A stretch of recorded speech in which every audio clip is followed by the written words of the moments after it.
Bells will be ringing, the glad, glad news. Hiya, it's Stuart Williams from Thirlmere Deacon. I hope you're well. I've been speaking with investors this weekend about student accommodation, the PBSA model, and is it a safe place to invest? Is it a safe opportunity to put your money into? Now, there are a couple of very, very key factors here. I've been working on student accommodation, the PBSA model, since its sort of introduction into the mainstream market about 6-7 years ago, and I know the model very, very well. In fact, I was actually asked to speak at the Higher Education Forum in Westminster earlier this year in front of high-level government officials and MPs and council heads, and they asked my opinion on where the model is going and how I see the future of the PBSA model. Now, as an asset class, it does have a couple of factors that you really got to make sure you stick to. So location is absolutely one of them. It's key. As long as you're close to the major universities, as long as you've bought at the right price, and as long as your rental assurance that you will get with a student accommodation asset is close to there or thereabouts what students are actually achieving at the moment. I mean, I've seen lots of opportunities that are on the market with rental assurances that just don't match what the local population, the student population, student demographic are actually paying.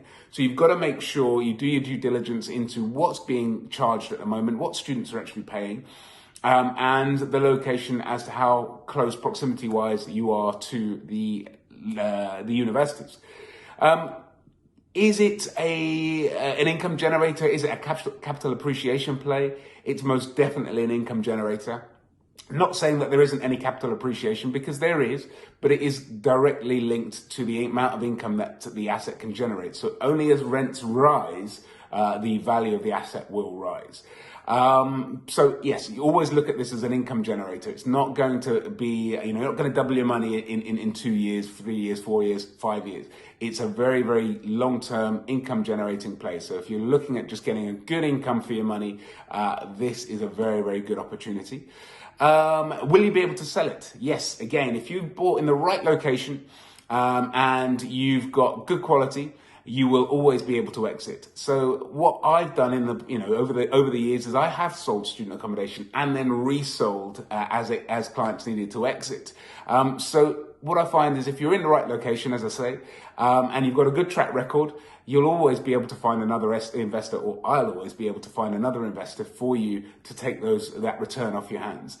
So the only downside to that is you are selling to another investor. Okay, so you're never going to be selling to a first-time buyer or a mortgage owner, someone who wants to buy it for themselves, like you would do with a residential asset class. You're always selling to another investor. Okay, so that basically means that you've got to keep your pricing relatively attractive to them, because they're getting an income based off the rents that are being achieved. So you've got to make sure that you're allowing them to get a decent yield out of it as well. So you're never going to massively appreciate the asset class. So yes, there is an exit strategy. Yes, it is sort of limited to investors, but if you've got a good location, you've got a good asset that's got good traction, a good track record, you're never going to be too short of offers to actually buy you out of the asset. And then the final thing is, does it work in every university, town or city? No, it definitely doesn't work in every university, town or city. You've got to look at a lot of factors. You've got to look at the amount of the student population, of course. You've got to look at whether that's growing or not. You've got to look at what is being charged there currently. You've got to look at what the current supply is like. So there are lots of factors. I mean, there's so many things that we could talk about on this asset class. Give me a call. I'm happy to go through my experience with you, what I've done in the past with investors, what investors have benefited from, what investors have learnt from the asset class, and I'm looking forward to hearing from you. So comment below or give us a call in the Mayfair office. Looking forward to hearing from you. Take care.